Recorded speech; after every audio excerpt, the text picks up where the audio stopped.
Hey everyone, John from Let's Talk here. Today we're going to be talking about one of the most famous directors over the last 20 years and one of the most popular directors over the last 20 years, and that man's name is Edgar Wright. Edgar Wright is giving us 6 major releases since Shaun of the Dead, and he's become extremely popular, and he makes some of the best looking and most slick looking films you'll ever see. And today on the channel we're going to count down from worst to first all of his films, including all of his 4K Blu-rays, because since Shaun of the Dead all of his movies have actually come to 4K Blu-ray, and since we're a physical media channel here, we love to see that, so we're here to count them down from worst to first. But before we dive into that, if you are a fan of 4K Blu-ray reviews, movie reviews, some tech and game reviews, lists like this, and podcasts, we do that all here on the channel, and nothing helps the channel out more than by you simply liking this video and subscribing to the channel. So we're going to start it off at number 6, and unfortunately, we are going to get to the world's end if it kills us. Oh no. At number 6 we have The World's End, and this one I think they tried really hard to complete the Cornetto trilogy in the best way possible, but I think, in my guess, Nicholas Frost and Simon Pegg kind of felt like, let's switch roles here.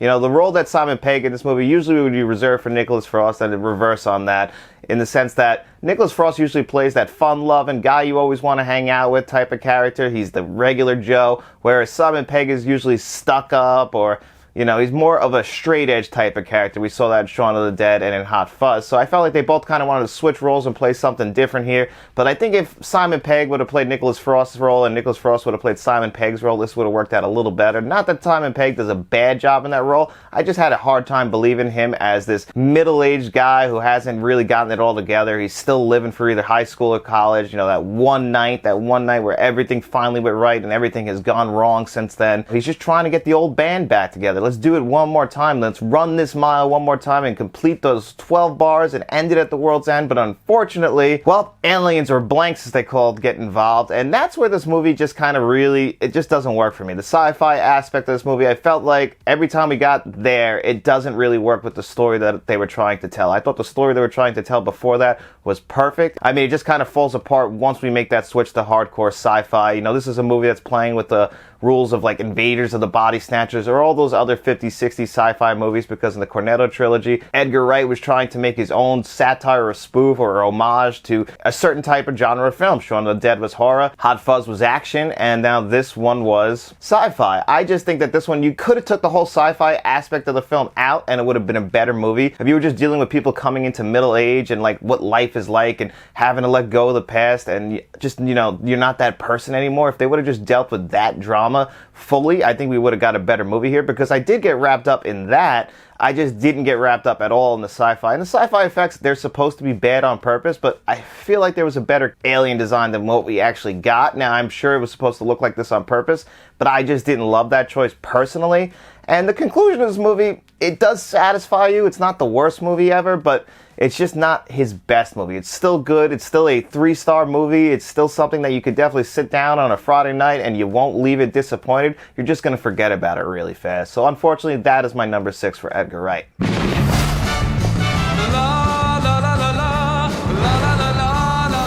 At number 5, we have Last Night in Soho, and I'm actually really glad that I revisited this last night, because I had this actually at my number 3 before I rewatched it, but I saw it in theaters, and I think I got wrapped up with how good it was in theaters. You know, you had that amazing 60s soundtrack playing, and I got wrapped up in the music.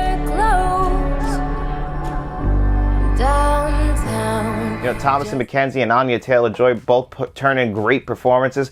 Anya Taylor-Joy in this movie is magnetic. She's gorgeous. She looks like a movie star. She's singing. She's dancing. She could just do it all. And I really think I got wrapped up in all of that, all the flash, the cinematography, you know, just how good looking this movie was. You know, the swinging 60s, everything just looked beautiful on my screen, that I think got blinded by the fact that the story of this movie and the plot is not the greatest. Now, actually, the story is pretty good about this girl finding herself, growing up, and dealing with loss and tragedy. That aspect of this movie is really good. What I don't really like is the plot of this movie. We're trying to uncover what happened to this girl played by Anya Taylor-Joy back in the 1960s, and there's some sort of connection between the apartment that Thomas and Mackenzie's staying at and her in the 1960s, and we're trying to unravel this mystery, and I don't think that it builds up to a satisfying conclusion. They try and build it up towards a twist ending that really leaves you like, huh, like they were trying to play with your expectations, and I feel like they just it was a swing and a miss for that. But the movie is so good looking. I mean, it's just shot beautifully. Edgar Wright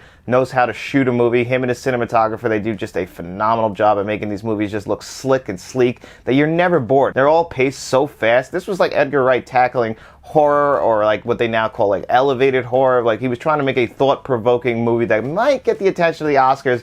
I just don't think it works on every single level. I appreciate the effort, but it just doesn't work completely for me. And, you know, unfortunately, I would have put this higher, but after revisiting it, I realized that it's a lot more forgettable than I had originally realized. Prepare to feel the wrath of the League of Evil Exes. Then at number 4, we have 2010 Scott Pilgrim vs. the World, starring Mary Elizabeth Winstead, Michael Cera, a young Kieran Culkin, and Chris Evans pops up in a really small role. And this is the kind of roles that Chris Evans was playing before Captain America, you know, like this really stuck-up jock, you know, they're playing these over-the-top characters like in Not Another Teen Movie, and then the... And he's got a gun. Cheney Briggs got a gun. He's got a gun! The Fantastic Four movies. That's why when you got cast as Captain America, I didn't believe that he could do it because I'm just so used to these types of characters that Chris Evans plays. And you know what? I was wrong, because Chris Evans is by far one of the best top 2 or 3 actors in the MCU. Might be the best. And, you know, that's why people were so upset when Anthony Mackie came in and replaced Chris Evans, because you can't really replace Chris Evans, and Anthony Mackie is fucking awesome as the new Captain America, in my opinion. That's a different franchise. We're here to talk about Scott Pilgrim, and this movie, it's paying homage to video games. It's based on a comic book and moves along like a comic book, like a kinetic, fast comic book movie. Michael Cera has never been better, in my opinion. You know, he's very hard to get past that, like, nerdy character he usually plays, and in this movie, he plays an asshole. He, you know, he treats his first girlfriend absolutely horrible. He doesn't treat Mary Elizabeth Winstead horrible. He believes that the world revolves around him. He's this egotistical maniac in a way. But, you know, he's got to learn his lesson, and he's got to do it by fighting all of Mary Elizabeth Winstead's evil exes. So that's where the movie title comes from. Scott Pilgrim versus the world. He's got to win her over, and he learns a lesson along the way. And this movie, it's fun. That's one of the things I can say about this movie. It's fun. It's never boring. It moves along like no other movie moves along. You know, everything looks great. Like, you get those Edgar Wright camera shots. Everything is just incredible as from a visual standpoint. You know, that's one thing. Edgar Wright and editing, it must be a nightmare. I don't know how he must visualize all this stuff before he makes the film, because I don't know how he finds the edits in all of his movies. It's unbelievable. As somebody who edits, you know, I just edit YouTube videos. I could never do what this man does. It's unbelievable. It's incredible, and this movie is a testament to that. And just keep an eye out on all those evil exes. There's some great ones in there, including Jason Schwartzman and I believe Brie Larson. All of them before they, well, Jason Schwartzman has been famous since Rushmore, but Brie Larson before she really took off and became Captain Marvel. But overall, this is a good movie, one you should check out. There's a reason why it's very popular. It's just, I think it's a little bit overrated in my opinion. So, what's the plan? Bash him in the head. That seems to work out. And at number 3, we have Shaun of the Dead. This is the movie that put Edgar Wright on the map. I remember when this movie came out, everybody loved this movie. Everybody was quoting this movie. I think it's Blue Monday. There was an original press out, for fuck's sake. You know, Nick Frost and Simon Pegg here in America, we had not known about them yet. So this is the movie where we all found out about it. And it came out around the same time as Dawn of the Dead, the remake that Zack Snyder did. So here in America, we just had this big boom of zombies. This is where I really think it started to take off. The next year in 2005, we got Dead Rising. So the zombie epidemic, or the popularity of zombie games and movies, I think it really all started around the same time. So I think that Edgar Wright got really lucky with the release of this movie. Plus, on top of that, it's hysterical. All the jokes still hold up. The joke with Simon Pegg and his stepfather is one of the best jokes, the really good running gag in this. That actually builds up to a heartwarming conclusion, in my opinion. So that was actually very surprising. I didn't expect it to build up to something like that. And just in general, like Nick Frost and Simon Pegg, these are the characters that they're most known for playing. Simon Pegg playing this like guy who just, he can't get out of his own way again, but this time it's not in the same way as it does in The World's End. He's just lazy. That's his biggest thing. He just doesn't want to do anything. He wants to go home and hang out with his buddy Nick Frost all the time. But he's got to learn that there's more to life than that. You got to grow up. You got to be a man at some point. And that's the lesson he needs to learn. Unfortunately, it took a zombie apocalypse for him to figure this one out. So it might be a little bit too late. But as we see at the very end of this movie, he does make the best of it. So it's hard to find a flaw in this movie. It's just not my favorite of the Edgar Wright movies. It's not my favorite of the Cornetto trilogy. But I still love this movie. I still laugh every time I watch it. That's why I bought the Steelbook. I eventually bought the 4K Blu-ray when that came out.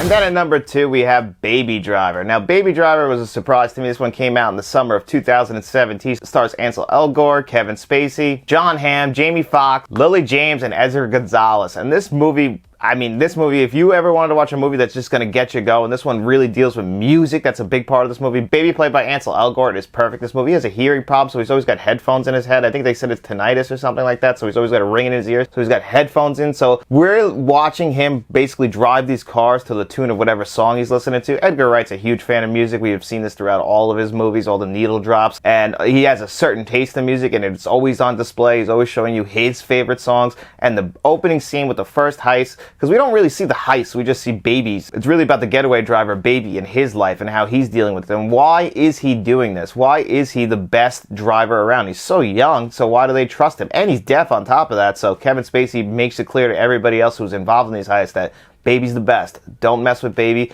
He's my guy. Don't worry about it. And then we find out why him and Kevin Spacey have this relationship as the movie unfolds. The star of this movie is the music and those driving scenes. Those are by far what gets you in the theater. Yes, you do care about his relationship that he's starting to have, and we do start to care about his past and what has led him to this point to make these life decisions. It's incredible how good looking this movie is. It's one of the best looking movies. It's a great looking 4K Blu-ray, so if you don't actually have this 4K Blu-ray, I can highly recommend it from that standpoint.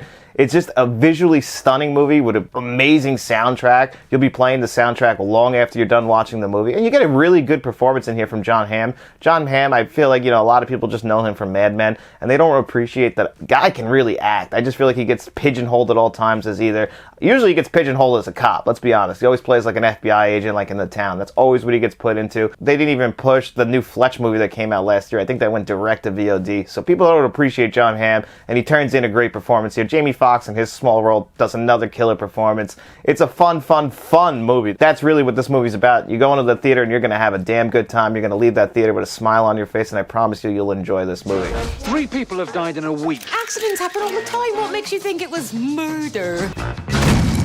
And at number 1, we have Hot Fuzz from 2007. I remember in 2006, I remember seeing a trailer for this when I was watching the movie Waiting. Me and Matt couldn't wait to see this. We both loved Shaun of the Dead at the time. And at the time, we didn't know also that this was going to be a trilogy of movies, the Cornetto trilogy, even though they're not connected. We had no idea. We were just excited that these were the guys that made Shaun of the Dead, so we were there day one. And I remember leaving that theater disappointed. I don't know why. I just didn't think that movie was that funny. Actually, very similar to what happened to me with Anchorman. I would say this and Anchorman are the 2 movies I did a full 180 on. I left the theater, both of those movies, disappointed with what I saw, and for some reason I went back and revisited them, and thank God I did, because Anchorman is one of the greatest comedies of all time, and this is by far Edgar Wright's best film. This is the only film in his filmography I would say deserves a 5-star rating. It's almost perfect. It's a perfect spoof and satire of all action movies, including movies like Bad Boys 2, and really the big star that they bring up a lot in this movie, and it's one of my personal favorite action movies, and that's Point Break. I am an FBI agent! I know, man, isn't it wild?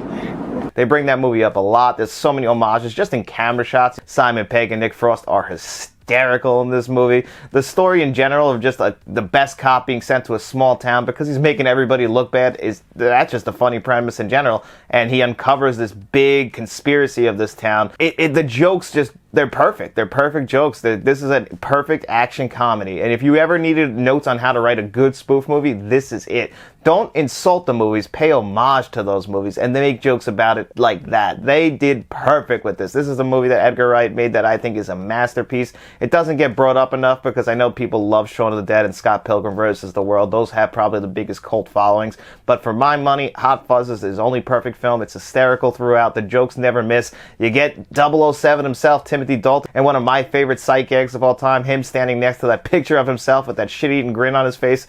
Perfect. It's a nice little joke in there. And this movie is filled with nice little jokes like that. Great writing. That's one thing I didn't bring up, is the writing of all Edgar Wright's movie. Because again, with the editing, they must think of this stuff beforehand. But if you want a perfect example of great writing, just when Simon Pegg's character shows up for the first time and he's checking into the hotel and they're doing that crossword puzzle, the writing in that scene is perfect. And it must have been so hard to film, I can only imagine. So if you haven't seen Hot Fuzz, I do think it's his best film. I think it's definitely one you should check out, and you'll really enjoy it. But you could check out any of these movies because Edgar Wright doesn't have a miss in the bunch. They're all good. They're all good to great in my opinion. Nothing is bad, nothing is a swing and a miss. They're all enjoyable. So I want to hear what your guys' lists look like. Leave those in the comments section below. Let us know what your favorite Edgar Wright movie is. And while you're down there, why don't you guys just simply like this video, subscribe to the channel, then go out in those streets and tell all your friends about us. And then after you're done doing all that, enjoy your day.